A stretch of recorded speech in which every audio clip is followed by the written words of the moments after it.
राधे राधे दोस्तों, हरे कृष्णा। बहुत समय पहले की बात है।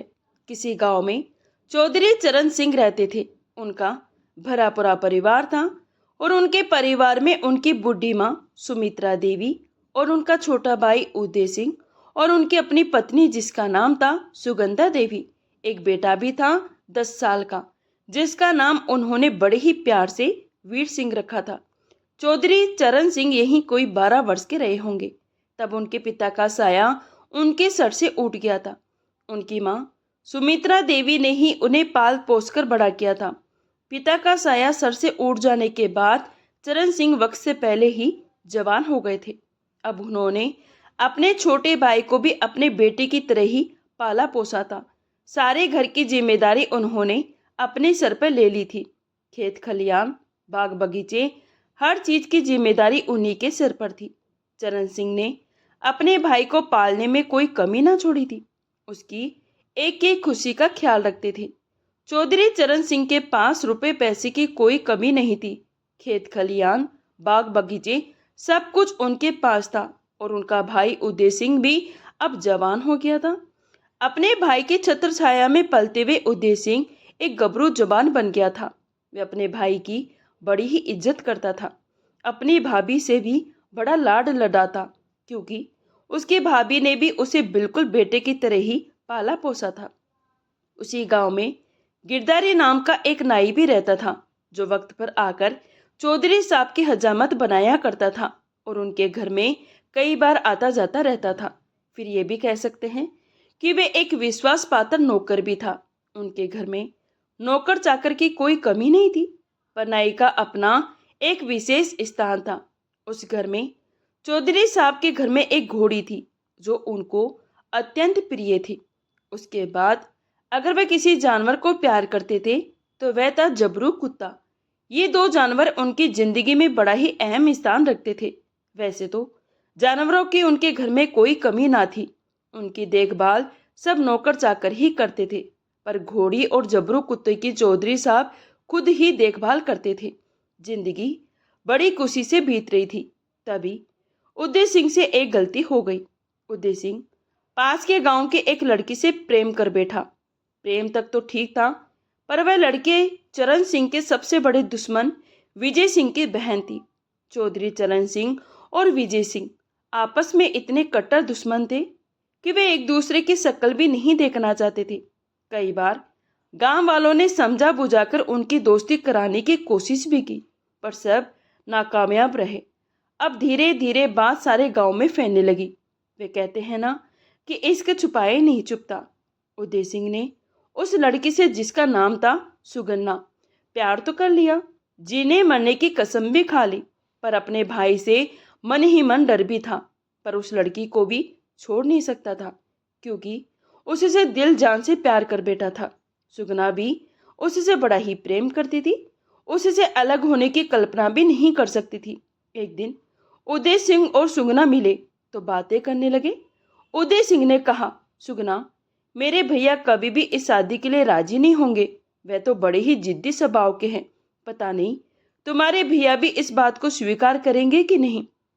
तो सुगना ने कहा, इसकी चिंता तुम मत करो, तुम सिर्फ अपने भैया को मनाओ। मेरे भैया से मैंने बात की है और वे मेरे शादी के लिए तैयार हो गए हैं, और उन्होंने कहा है कि मेरी बहन की खुशी के आगे मैं अपनी दुश्मनी छोड़ने को तैयार हूँ। बस तुम अपने भैया चरण सिंह को मना लो तो हमारी शादी हो सकती है। अब उदय सिंह एक तरफ से थोड़ा सा निश्चित हो गया था, पर वह ये भी अच्छे से जानता था कि उसका भाई बिल्कुल भी इस रिश्ते के लिए तैयार नहीं होगा। एक दिन किसी तरह हिम्मत बटोरकर उदय सिंह ने अपनी भाभी और अपनी माँ से इस बारे में बात की, तो माँ और भाभी भी घबरा गई और बोली, ये तूने क्या किया उदय सिंह? तुम्हें दुनिया में कोई और लड़की नहीं मिली, विजय की बहन ही मिली तुम्हें। पता है ना तुम्हारा भाई कितनी नफरत करता है विजय से। माँ और भाभी, ये गलती तो मुझसे हुई है, पर मैं सुगना के बगैर जिंदा नहीं रह पाऊंगा। तुम दोनों किसी तरह से भैया को मनाओ और मेरी शादी सुगना से करवा दो, नहीं तो शायद मैं भी नहीं जी पाऊंगा। दोनों उसकी ऐसी बातें सुनकर बड़ी ही चिंता में पड़ गई। शाम को चौधरी चरण सिंह जैसे ही घर आए, दोनों सास बहू ने हिम्मत बटोरकर चौधरी चरण सिंह से उदय सिंह और सुगना के रिश्ते की बात की। जैसे ही चौधरी को पता चला कि सुगना विजय सिंह की बहन है तो चौधरी तो गुस्से से आग बबूला हो गया और बोला, माँ, तुमने ये कैसे सोच लिया कि मैं अपने दुश्मन की बहन से अपने भाई की शादी करवा दूंगा? ऐसा हरगिज नहीं हो सकता। मेरे जीते जी तो बिल्कुल भी नहीं हो सकता। इतना कहकर वहां से चले गए। अब दोनों सास बहू थर थर कांपने लगी कि अब उदय सिंह को क्या जवाब देगी। वे तो पूरी उम्मीद लगाए बैठा है कि भाभी और माँ आज भैया को मना ही लेगी। चौधरी ने ये ऐलान कर दिया कि अगर उदय सिंह सुगना से शादी करेगा तो मैं उस घर से निकल जाऊंगा। माँ ने बार बार समझाने की कोशिश की पर चौधरी नहीं माना। उदय सिंह सुगना से शादी तो करना चाहता था पर अपने भैया के खिलाफ जाकर नहीं करना चाहता था। सो उसने सुगना से मिलकर कह दिया कि मैं भैया के खिलाफ जाकर शादी नहीं करूंगा। मेरे भैया इस शादी के लिए तैयार नहीं होंगे तो बेहतर है अब हम दूर हो जाए। दिल पर पत्ता रखकर वह ये बात तो बोल गया पर क्या वह खुद रह पाएगा? इस बात का वह फैसला खुद भी नहीं कर पा रहा था। इधर माँ बार बार बड़े बेटे चौधरी पर दबाव दे रही थी, बेटा, अपने भाई की खुशी के कारण तू इस नफरत को भुला दे। पर चौधरी साहब टस से मस न हुए। अपनी घरवाली और माँ के प्रेशर से तंग होकर एक दिन चौधरी ने सोचा कि मैं शादी तो ये होने नहीं दूंगा, चाहे मुझे ये घर ही छोड़ना क्यों ना पड़े। और ऐसा सोचकर एक दिन रात के अंधेरे में चौधरी ने घर छोड़ दिया। घर से निकल गए। सुबह हुई तो सबने देखा चौधरी साहब अपने कमरे में नहीं है। चारों तरफ ढूंढा, खेतों में जाकर देखा, बाग में देखा, पशुओं के पास देखा और घोड़े के पास जाकर और जबरू कुत्ते के पास भी देखा, पर चौधरी का कहीं नामो निशान ना मिला। सारे लोग चिंता में डूब गए। इसी तरह कई महीने गुजर गए। ना तो चौधरी साहब खुद लौटकर आए और न ही खोजकर्ता उन्हें खोज पाए। माई ने बहुत सारा धन अपने नौकरों को देकर उन्हें खोजवाने की बहुत ही कोशिश की, पर लाना तो दूर की बात है, उन तक कोई पहुंच भी न पाया। एक दिन गिरधारी नाई घूमते घूमते माई के पास पहुंचे और सबका हालचाल पूछा तो माई का उदास चेहरा देखकर गिरधारी ने पूछा, क्या हुआ माई, इतनी उदास क्यों हो? हमें भी तो बताओ, कोई बात है तो। माई परेशान होकर बोली, क्या बताए गिरधारी, तुम्हारे बड़े साहब पता नहीं कहाँ है और घर से गुस्सा होकर निकल गए हैं। कई महीने हो गए, ना तो कोई उनको मना कर ला पाया है, ना ही खुद लौट कर आए हैं। बहू का चेहरा देखती हूँ तो कलेजा मुंह को आता है। छोटे बेटे का भी चेहरा उतरा रहता है। अब बताओ इस घर को कैसे संभालूं? माई को परेशान देखकर गिरधारी भी परेशान हो गया। अब माई बड़ी आस भरी नजर से गिरधारी को देखकर कहा, गिरधारी, क्या तुम हमारे बछुआ को मनाकर ला सकते हो? रास्ते में होने वाले खर्च का सारा धन मैं तुम्हें दे दूंगी, बस तुम मेरे बेटे को वापस ले आओ। गिरधारी ने कुछ देर सोचा और माई से बोला, माई, अगर मैं चौधरी साहब को खोज भी लूं तो वे वापस तो आएंगे नहीं, जिद्दी बड़े हैं, मेरी बात कौन सा सुनने वाले हैं। पर मैं कोई जुगत लगाकर कोई तरीका निकाल कर उन्हें वापस लाऊं तो मेरी जान की सलामती तुम्हें करनी होगी। माई ने कहा, बेटा, तुम बस हमारे बेटा को वापस ले आओ। गिरधारी नाई ने माई से एक घोड़ा, कुछ रास्ते में खर्च करने के लिए धन ले लिया और चल दिया चौधरी साहब को मनाने के लिए। आसपास के 5-6 गांव में खोज लिए पर चौधरी साहब का कोई पता नहीं था। अब गिरधारी ने दूर के गांव में तलाशने की सोची। धीरे धीरे 1 महीना बीत गया पर चौधरी साहब का कोई पता नहीं चला। गिरधारी भी अब परेशान हो चुका था, सो उसने अपने गांव लौटने का इरादा कर लिया। वे अपने गांव लौट ही रहा था कि एक गांव के बीच से होकर गुजरा तो उसे प्यास लगी। उसने एक बुजुर्ग को चारपाई पर बैठे देखा तो राम राम करके उसके पास बैठ गया। उस बुजुर्ग ने गिरधारी को ऊपर से नीचे अच्छी तरह देखा और सोचने लगा, अच्छे घर का लग रहा है, परदेसी मालूम होता है। सो उसने पूछ ही लिया, बेटा, कहाँ से आए हो? परदेसी मालूम होते हो, आसपास के तो नहीं लगते क्योंकि पहले तुम्हें कभी देखा नहीं। तो गिरधारी ने कहा, बाबा, परदेसी हूँ, किसी सराय की तलाश कर रहा हूँ। एक रात रुककर अपने गांव चला जाऊंगा, पर यहाँ मुझे कोई सराय नहीं दिख रही। मुझे प्यास भी लगी है, क्या मुझे पानी मिलेगा? बाबा ने एक लोटा जल लाकर गिरधारी को पिलाया। जब गिरधारी जल पीकर तृप्त हो गया तो बूढ़े व्यक्ति ने कहा, बेटा, इस गांव में कोई सराय तो नहीं है, पर अगर तुम्हें ऐतराज नहीं तो एक रात तुम मेरे घर में रुक सकते हो। अभी रात होने वाली है, रात में कहाँ जाओगे? खाना खाओ और यहीं ठहर जाओ एक रात। अब अंधा का चाहे दो आंख। गिरधारी ने बुजुर्ग की बात मान ली। बुजुर्ग उठा, अपने घरवाले को खाना बनाने के लिए बोलकर चिलम भरकर ले आया। अब दोनों बैठ गए, हुक्का गुड़गुड़ाने लगे।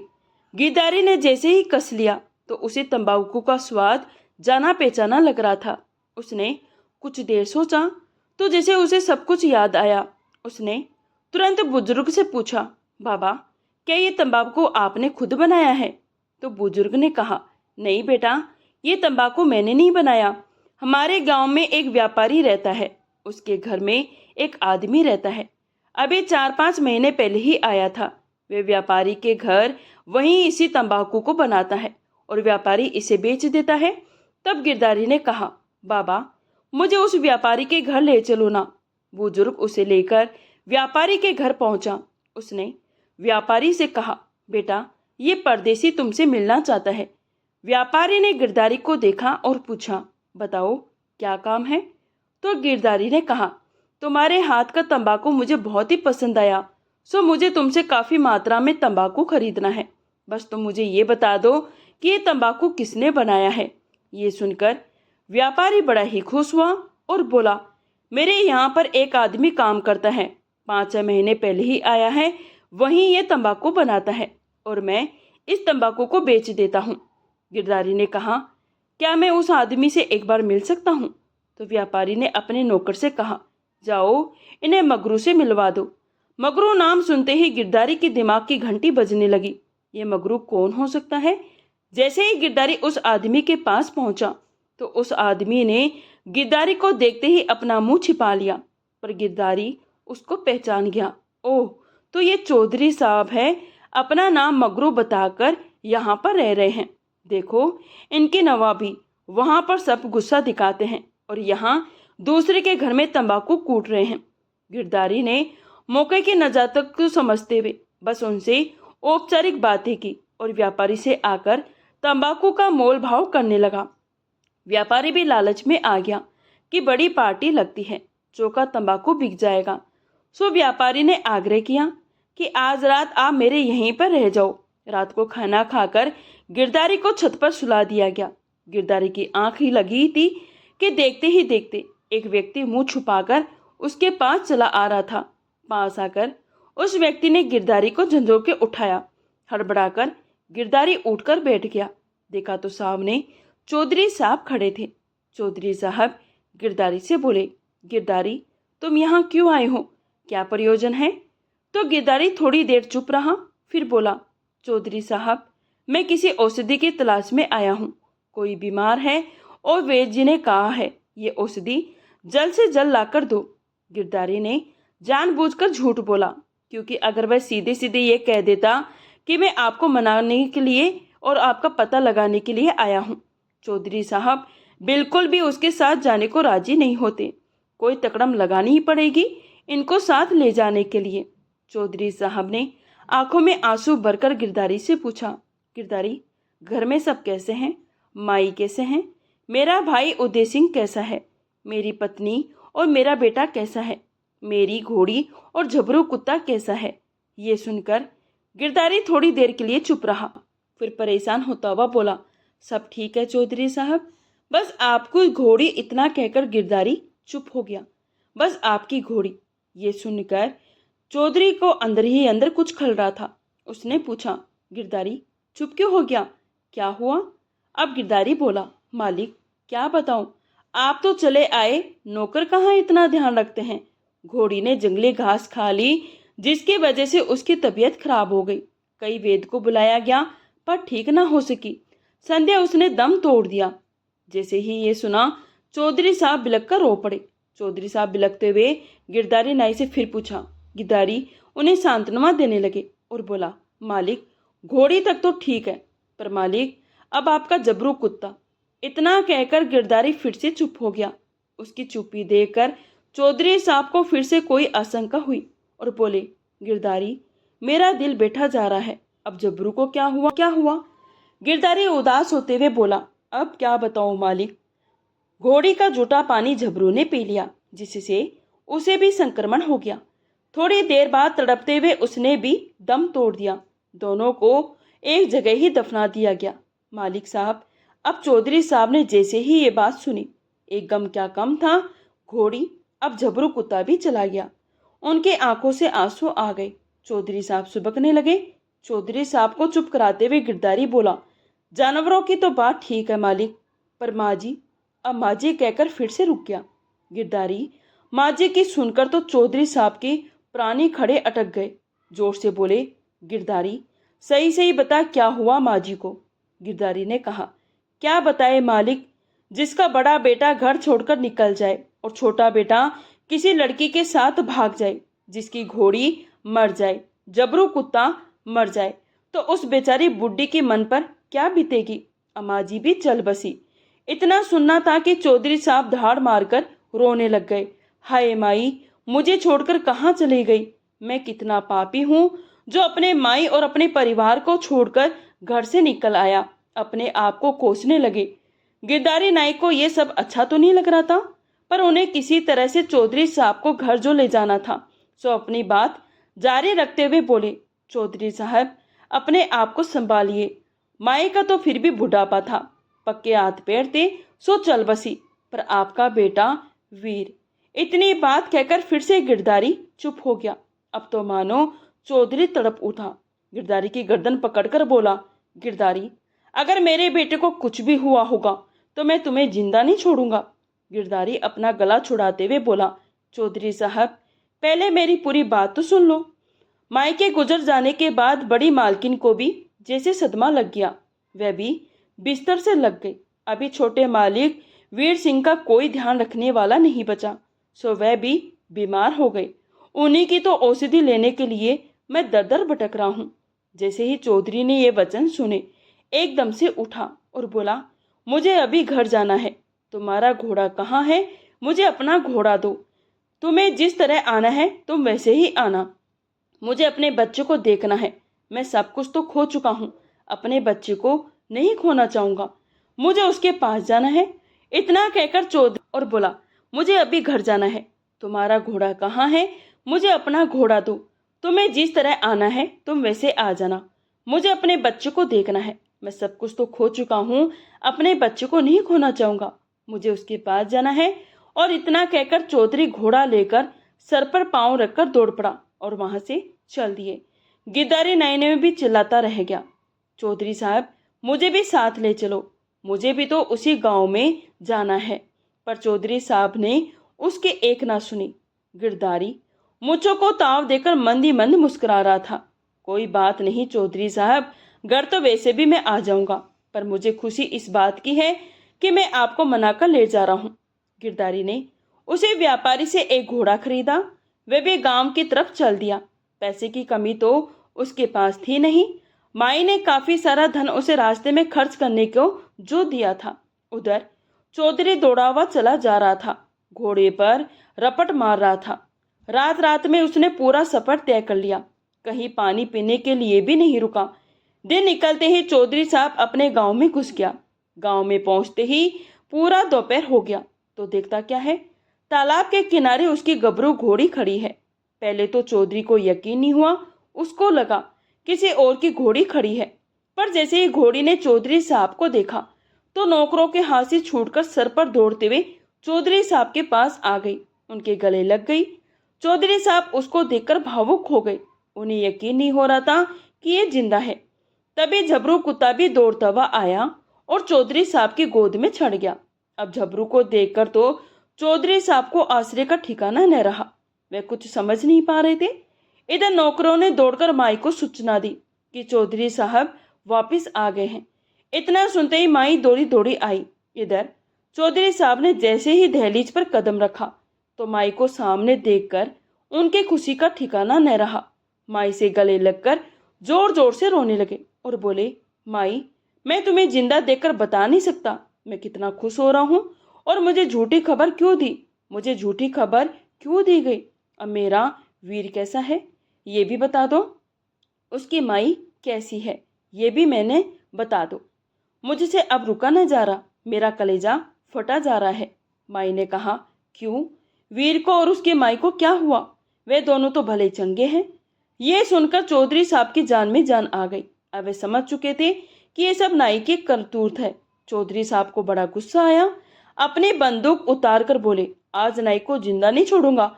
साले ने रात को ही दौड़ा दिया। माई बोली, उसको कुछ नहीं करोगे, वह तो मेरे कहने पर तुम्हें मनाकर लाया है। अब मुझे नहीं पता उसने तुमसे क्या क्या कहा, क्या बोला, पर तुम एक बात बताओ, अगर वह झूठ ना बोलता तो तुम्हें तड़म लगाकर वापस ना ले आता तो क्या तुम वापस आते? ये बात सुनकर चौधरी साहब का गुस्सा शांत हो गया। उधर नाई भी पीछे पीछे गिरते पड़ते पहुंच गया। एक पेड़ की ओट में खड़े होकर सारी बातें सुन रहा था। उसने सोचा, अभी सामने जाना ठीक नहीं, मामला जब शांत हो जाएगा तभी सामने जाऊंगा। अब चौधरी साहब को उदय सिंह का ख्याल आया तो बोले, माई, उदय सिंह तो भाग गया उस लड़की के साथ। माई बोली, वह कहीं नहीं गया, उसने तो तुम्हारी खातिर उस लड़की को ही छोड़ दिया। बेचारा गमगीन होकर एक कोने में पड़ा रहता है, न खाता है न पीता है। चौधरी ने जब ये सुना तो उसे अपने भाई पर बड़ा ही गर्व हुआ। फिर सीना चौड़ा करके बोला, वह लड़की उद्दे के लायक थी ही नहीं। मैं तो अपने उद्दे के लिए उससे भी 10 गुना सुंदर लड़की लेकर आऊंगा। तभी पेड़ की ओर से नाई निकलकर बाहर आया और दुआ सलाम करके चौधरी साहब के सामने खड़ा हो गया। चौधरी को उसको देखकर गुस्सा तो बहुत आया, पर अपनी माँ का ख्याल करके चुप हो गए। अब नाई ने धीरे से कहा, चौधरी साहब, अब मान भी जाओ, बड़ी मुश्किल से तुम्हारी मरी घोड़ी और जबरू कुत्ता मरी माई और बीमार बेटा वापस मिले। कहीं ऐसा ना हो ये सब तुम्हारे हाथ से फिर से खो जाए, सो ऐसी नौबत आने ही ना दो। चौधरी साहब, इस रिश्ते के लिए हाँ कर दो। आपके छोटे भाई ने तो आपकी इज्जत का ख्याल रख लिया, पर आपसे उसकी खुशी का ख्याल नहीं रखा जा रहा। फिर गिरधारी अपना सा मुंह चौधरी साहब के कान की ओर नजदीक लगाकर बोला, चौधरी, यहाँ इतनी अकड़ व्यापारी के घर में तो तंबाकू कूट रहे थे। बस इतना सुनना था कि चौधरी साहब की गर्दन शर्म से झुक गई। उन्होंने हाथ के इशारे से गिरधारी को चुप रहने के लिए कहा। शादी के लिए अपनी मंजूरी दे दी।